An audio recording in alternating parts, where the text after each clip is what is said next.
Hold the clip. So, gonna start. Uh, Hello everyone, welcome to another NITheCS micro school. Uh, Today's topic is Introduction to Mathematical Animation in Python with Manim, which is a open source Python package. And today's presenter is Tristen. Tristen is a PhD student at Stellenbosch University in Quantum Research Group, same group that I am, under the supervision of Professor Francesco Petruccione. His research focuses on the role of chirality in radical pair mechanism in the context of quantum biology. And his broader interests include open quantum systems, spin dynamics, and intersection of physics and biological function. I'm very interested to listen to your micro school. Tristen, you're welcome to share your screen and start. Thank you. I may have issues with my camera dropping out, but I'm just gonna go ahead anyway. Let's see.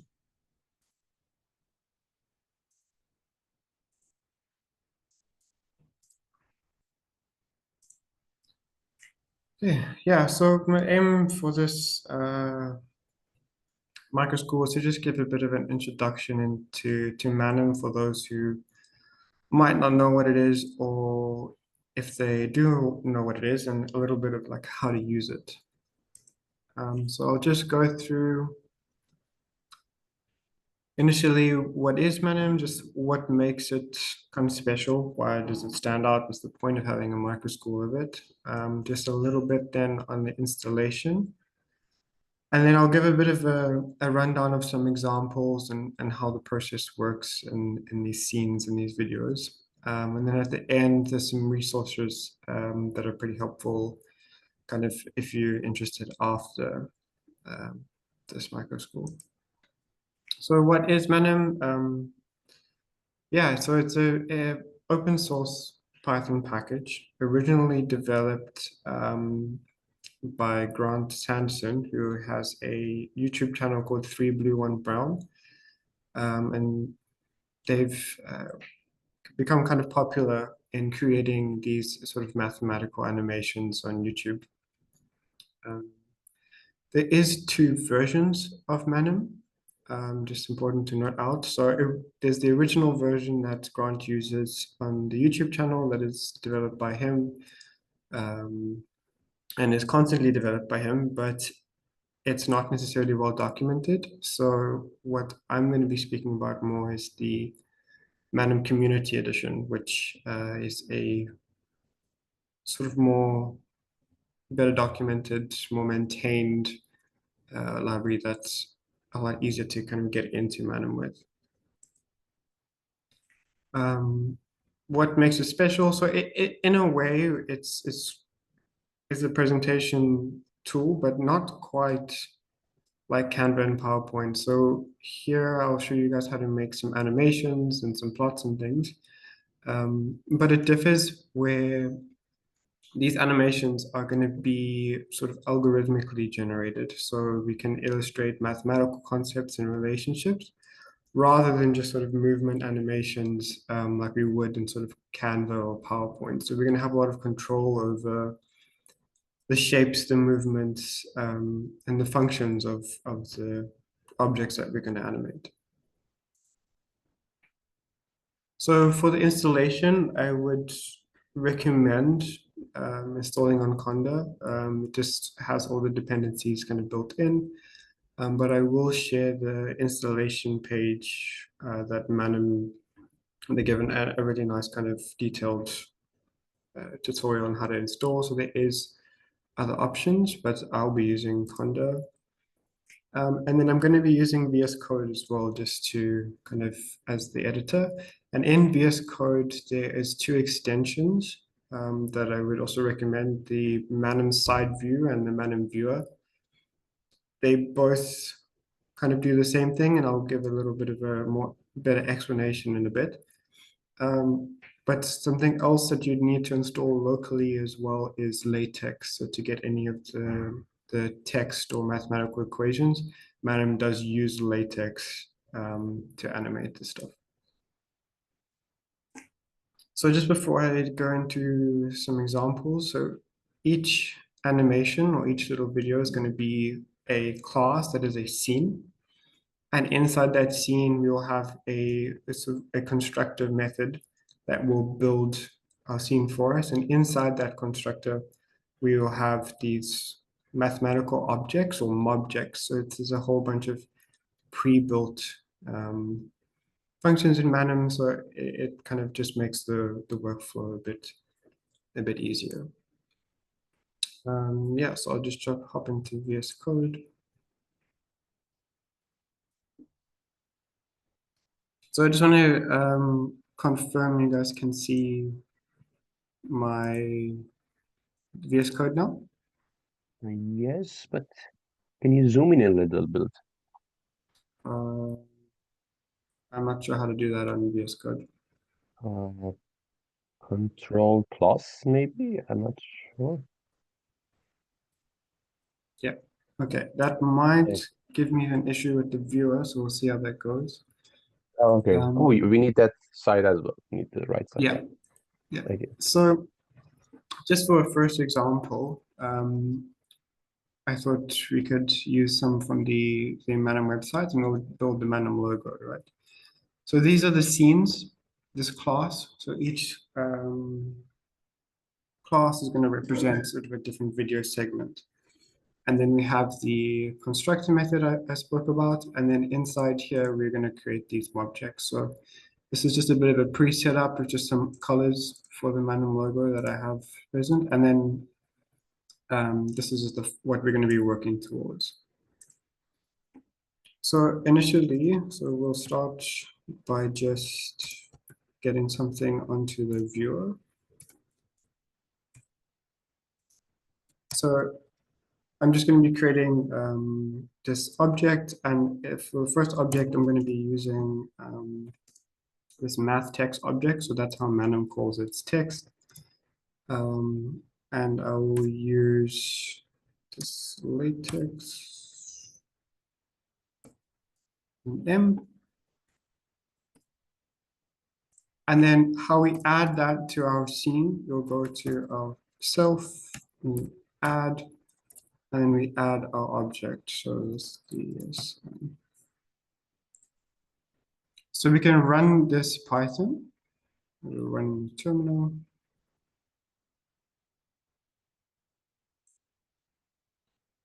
And then I personally prefer this Manim side view. And so it renders and we can choose our scene, which would be this Manim CE logo, which is the same as our class that we created. So it will render and it will produce this little side view on the side here. So what we can do is just edit some of these attributes.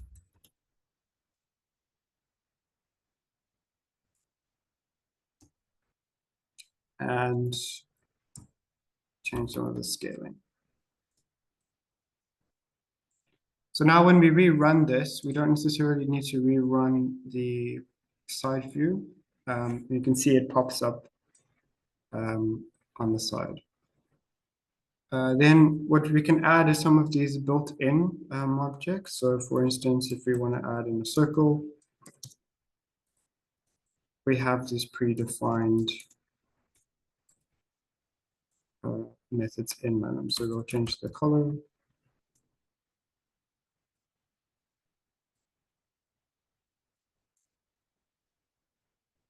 We'll make it full.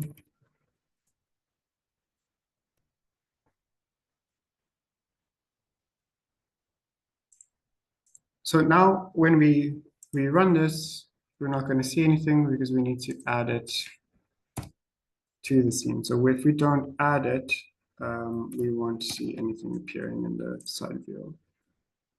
So now I've added it, we can run it.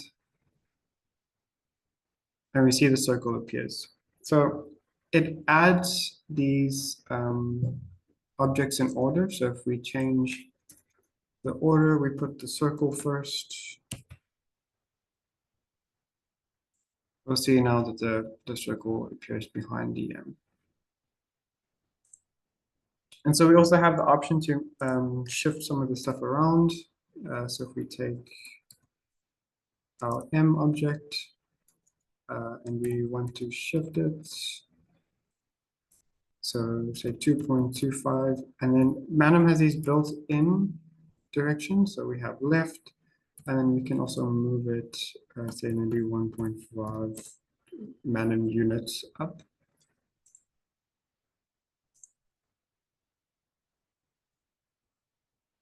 So we can see that the M moved. We can also do it in the definition. So if we just want to shift the circle left, we can do that in that initialization stage. So there's a couple extra objects that I can just add here. So we'll add a square and a triangle.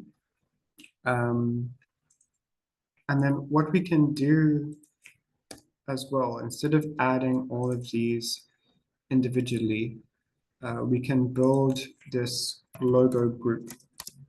And so this object of V group, we can bring everything together by the triangle.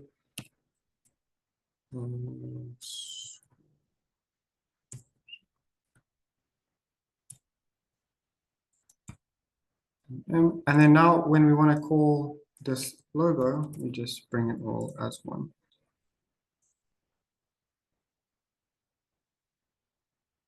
So now everything is linked together.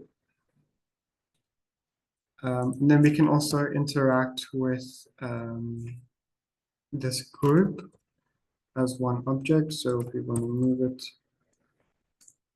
to, say, the origin, it will bring it center.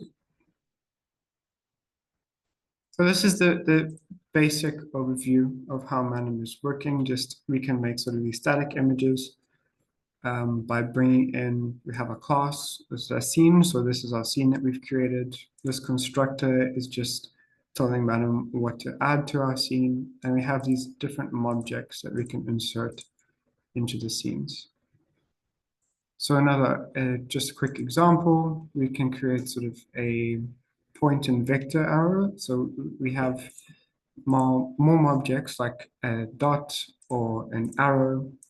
We can add a number plane, and we can add text to these number planes, and we can add these all to get effectively a graph. So I'll just run that again. Because we're in a new Python file, we'll need to rerun the Manim viewer. So we'll select the vector arrow. And this makes a nice little number plane for us. So this is just outlines the sort of static representation. So these objects are then rendered onto this static scene. If we want something a bit more dynamic, so for instance, I should say it was animations, we have a similar process where we have our class, our scene, and we have our constructors, and we have our square object, for instance. So if we were to just add this to our scene, we have our new scene. We have our static square. But if we wanted to move around, so we would instead say play. So now our constructor is going to play. We're going to take our square. We're going to animate it. And we're going to say we're going to shift it to the left.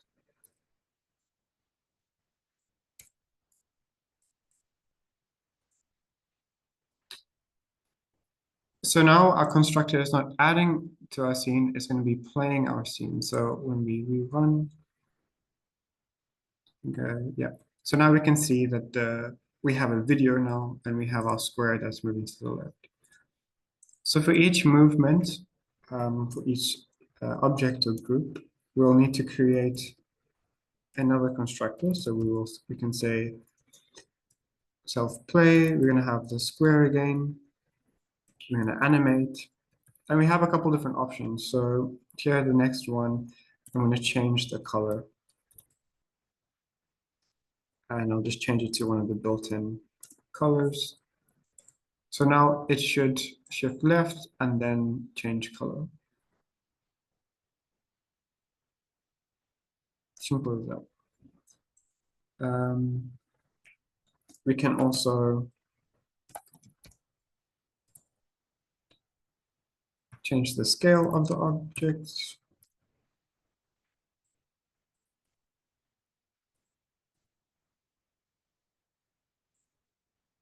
And we can also say rotate them. So these are just some examples of what Manim has built in. So the resources at the end I will share with you has a sort of comprehensive list of all of these functions that are available. Rotation here is in radians, so we can use pi, which is built in. So now we should see the square move left, change color, change size, and then rotate. Just renderings from left, color, size, rotate. So this is just the very basic sort of elements that Manim incorporates. Eventually, we can work our way up. We have this scene, we have this constructor. So here we have some more objects. We have an ellipse with some properties. And we have a couple operations that are built in with Manim and some objects. So I'll just run this. We'll use side viewer. We'll render the scene. So this will take a little bit of a while. And so there's a bit of a learning curve to this, and small animations do take a little bit of a while. But in large scenes where there's a lot of shared variables, it can become more efficient. But effectively, it's not going to replace like PowerPoint or Canva, but it's going to create, give us space to create these mathematical animations. So you can see here we have these ellipses, and with these objects, we've created this scene. So this is something that we can work towards later on. So the next thing that I'd like to show you guys is just the text. So this is where I find it could be quite useful if we want to be creating sort of YouTube shorts or any sort of video explanation with the mathematical concepts in terms of equations. So here we're going to create this sort of moving frame box to annotate our equations. We have our constructor. So we have a bit of text. We're going to be using this NITheCS object. And so this is just written as LaTeX. So this is why the LaTeX installation is important. And what we can do is we can create, we can evolve this scene over time. We don't need to build it all in one instance. So here I'll render this. Moving frame box. So all this is going to do at the moment is going to write our scene in. So that's the equation that we're going to be working with. So we can create these frame boxes that are quite useful for just illustrating concepts.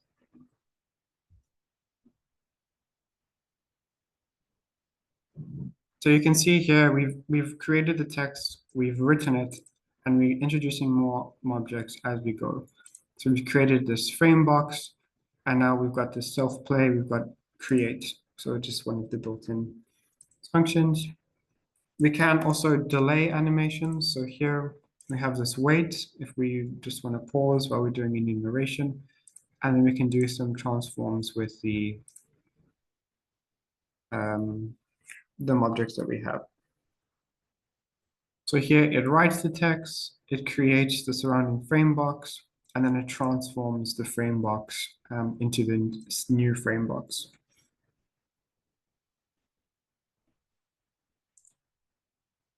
So that's just a sort of quick introduction. And then I've just got one last example that outlines the sort of mathematical nature of what's going on and the functions. So here is just a point in a circle that we're going to be tracing out onto a graph.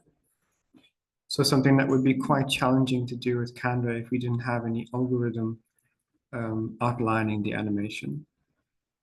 So it does take a little bit of a while if we have some complex frames. So this is just rendering the frames of our scene.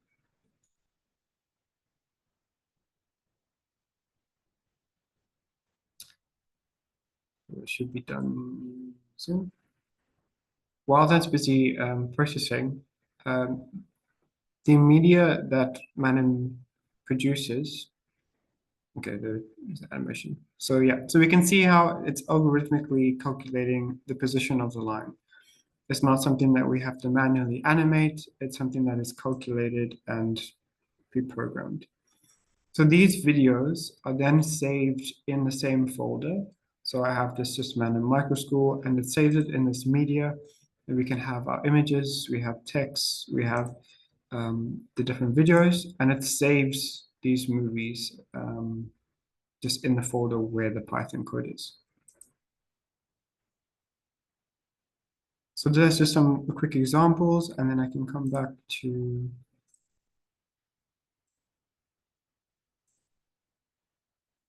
some resources. So on the left here is just the landing page for Manim Community Edition. In there, you have installation guide, you have examples, and you have all the documentation needed for all the objects, all the animations.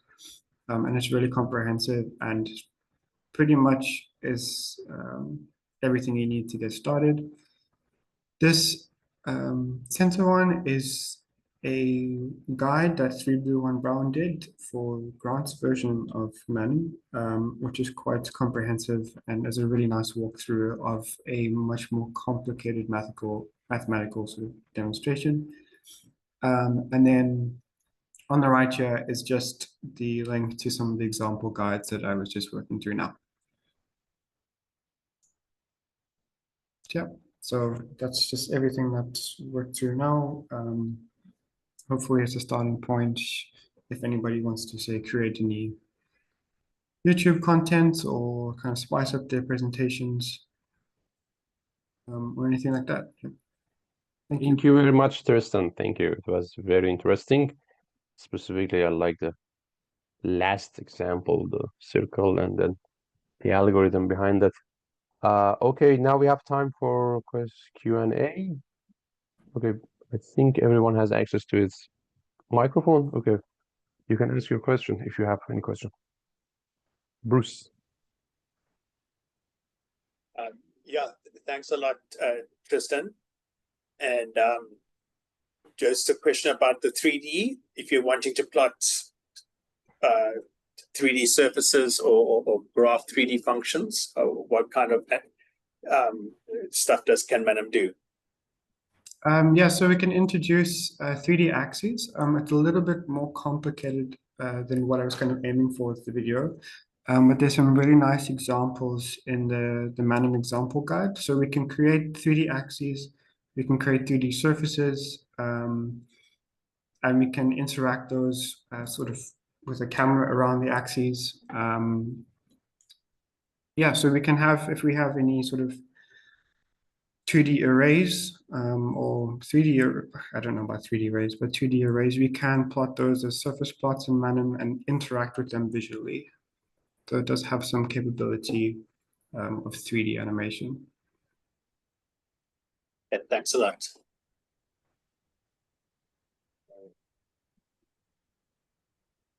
And I have one question in the chat, but about the material. You know, the video will be on YouTube by tomorrow in this playlist. We have a playlist for 2025 NITheCS Micro School. Of course, this one is not there yet, but by tomorrow it will be there, and then you have access easily. Then you can follow all these QR code, links, everything. There's another question. Tristen, can you read the question? Yeah.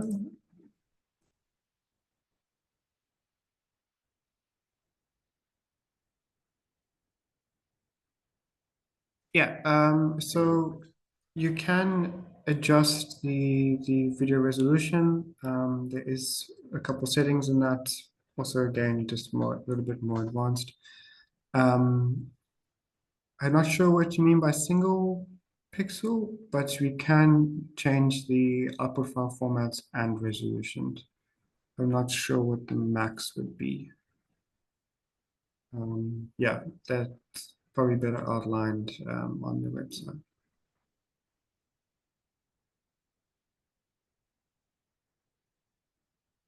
Okay. If I might ask, Tristen, do you have some of your own presentations or videos that you've made?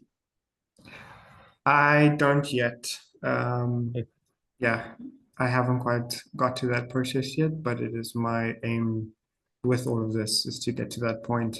And to be honest with you, I wouldn't necessarily create a full presentation. I would incorporate these videos of Manim into something like Canva to make this parts where stuff like Canva is much simpler. But when it really comes down to the algorithmic or mathematical side of it, Manim really does shine. So bringing those two together is probably what I do in the future. Okay, 100%.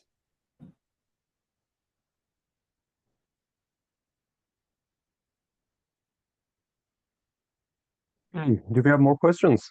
Yeah, still have time if you have questions. And if not, thank you very much, everyone, for joining us. Probably one of the last micro school this year. And have a great day. The video will be on YouTube. And thank you. Have a great day. Thanks, everyone. Everyone, Thank you bye. very much. Thank you. Thank you. Thank you. Beautiful presentation. Thank you.